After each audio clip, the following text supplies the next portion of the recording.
सबसे पहले अफसोसनाक खबर शामिल करते हैं। डेरा इस्माइल खान से जहां तहसील दराबन में थाने पर दहशतगर्दों के हमले में पुलिस के 10 जवान शहीद जबकि 6 जख्मी हो गए हैं। आज सुबह सुबह पाकिस्तान से कुछ अच्छी खबर नहीं आ रही।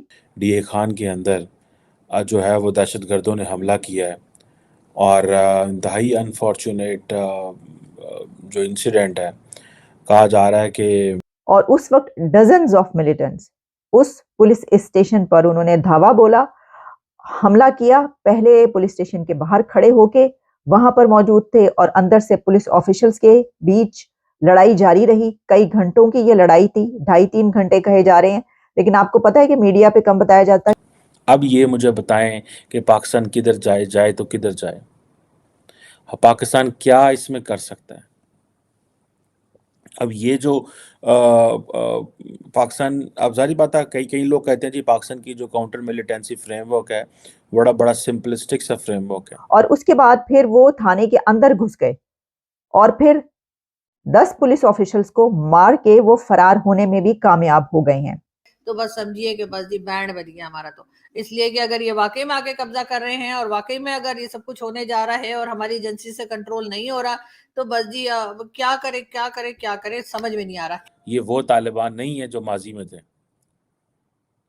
तो ये एक नया ग्रुप है, एक नया माइंडसेट है। इनसे कैसे डील करना है? हेलो फ्रेंड्स, जय हिंद। हिंदुस्तान स्पेशल में आपका स्वागत है। दोस्तों, पाकिस्तान के एक पुलिस स्टेशन पर आतंकी हमले की खबर आ रही है जिसमें 10 पुलिस कर्मी मारे गए हैं। यह हमला पाकिस्तान में आम चुनाव से ठीक पहले हुआ है। पाकिस्तानी मीडिया रिपोर्ट्स के अनुसार डेरा इस्माइल खां के चौड़वान पुलिस स्टेशन पर सोमवार देर रात हमला किया गया।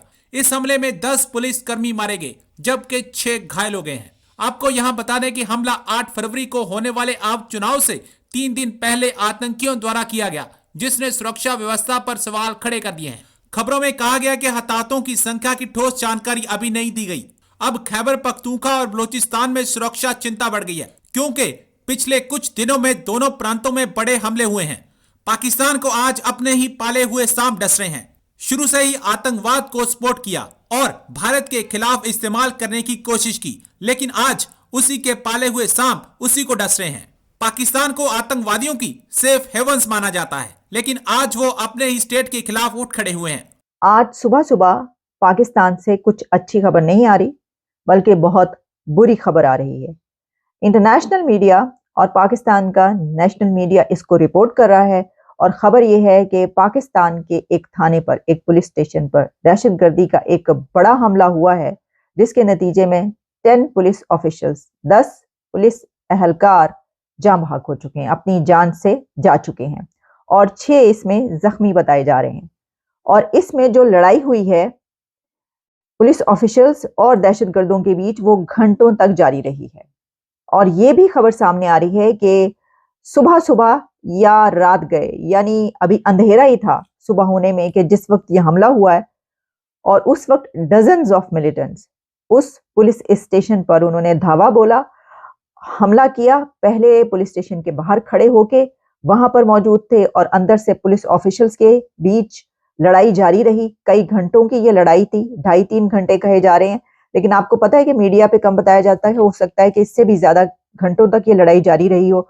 और उसके बाद फिर वो थाने के अंदर घुस गए और फिर 10 पुलिस ऑफिशियल्स को मार के वो फरार होने में भी कामयाब हो गए हैं। अभी तक जो इंफॉर्मेशन आ रही है वो यही है। और इसमें जो इसकी डिटेल्स हैं वो ये हैं कि DI खान, डेरा इस्माइल खान KPK, वहां पर दहशतगर्दों के थाने पर हमले में 10 एहलकार अभी तक जान से जा चुके हैं जबकि 6 ऑफिशियल जख्मी हैं।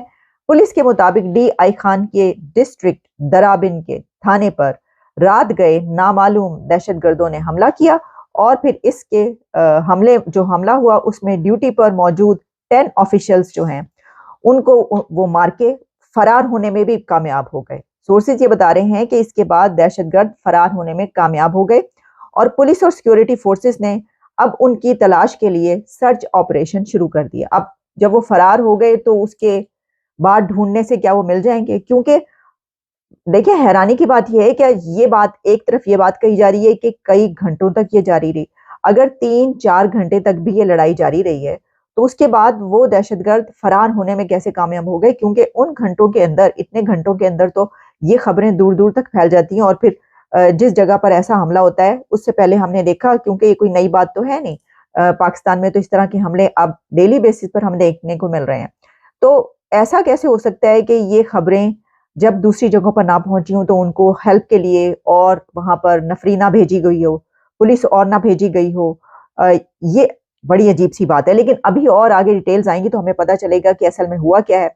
अच्छा, अब इसमें अगर आपको याद हो तो अभी, मतलब याद क्यों नहीं होगा, अभी तो ये 2-4 दिन पहले की बात, एक बड़ा हमला जो हुआ जिसमें कि BLA का वो हमला था, Balochistan liberation army, Baloch liberation army की तरफ से जो हमला हुआ था, उसमें भी आपने देखा कि वो कितना बड़ा हमला था। और इसी तरीके से बताया गया कि कैसे मार के जो है वो, खैर वहां पर तो ये हुआ कि फिर उसके बाद जो दू बदू मुकाबला हुआ, वो ऐसा मुकाबला था कि जिसमें दहशतगर्दों को भी मारा, जो हमलावर थे उनको भी मारा गया।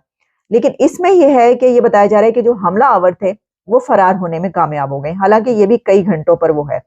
अब मसला ये है कि 3 दिन के बाद इलेक्शन है, और 3 दिन के बाद इलेक्शन और उससे पहले इतने दहशतगर्दी के बड़े बड़े हमले होना, तो ये बड़ी ही एक अलार्मिंग सिचुएशन है कि आप ये जिन जगहों पर इस वक्त हो रहे हैं वहां पर इलेक्शन कैसे होगा। ये समझ में ना आने वाली बात है। मैं देख रही थी कि ये कहा जा रहा था, खबर ये भी आ रही थी कि बलूचिस्तान के कुछ इलाके जो कि बड़े सेंसिटिव कहे जाते हैं, ऐसे एरियाज हैं, वहां पर जो इंटरनेट है वो बंद रहेगा, क्योंकि सेंसिटिव एरियाज हैं। तो जब इलेक्शन का दिन होगा तो वहां पर बंद रहेगा। एक तो मुझे समझ नहीं आती कि अगर सेंसिटिव एरिया है तो इंटरनेट बंद होने से क्या होगा, ये क्या बात है। यानी वहां पर अगर ऐसे कोई वाकयात हो रहे होंगे तो वो इंटरनेट पर ना जाएं, इसका मतलब ये है, या इसका क्या मतलब है। या फिर ये कि अगर यानी सिक्योरिटी के पॉइंट ऑफ व्यू से वो बड़े हसास इलाके हैं कि अगर कोई हमला होने वाला हो तो वो जो दहशतगर्द हैं वो इंटरनेट ना यूज कर सके। तो देखिए, उनको इंटरनेट की तो जरूरत ही नहीं है, ये तो भूल जाएं कि अब वो ऐसे, उनको इसकी कोई कमी है। अब इसकी अभी तक रिस्पॉन्सिबिलिटी क्लेम नहीं की गई, लेकिन आप देखेंगे कि ये प्रोग्राम आप तक पहुंचते पहुंचते हो सकता है कि रिस्पॉन्सिबिलिटी क्लेम कर दी जाए। अब ये जो एरिया है यहाँ पर जो हमले हो रहे हैं, आपको पता है कि इस वक्त जितने ग्रुप्स की तरफ से और जितनी अतराफ से हमले हो रहे हैं, तो किसके ऊपर अब आप ये कहेंगे कि उसने हमला किया, वो तो अभी पता चल जाएगा कुछ घंटों के अंदर। TTP का हमला है, लेकिन इससे पहले जो DI खान में ही एक हमला हुआ था, वो तहरीक जिहाद पाकिस्तान की तरफ से हमला था। आपको याद होगा कि 12 दिसंबर को, 12 दिसंबर को हमला हुआ, जिसमें कि उसमें भी यही हुआ था कि पुलिस स्टेशन पर हमला किया गया था।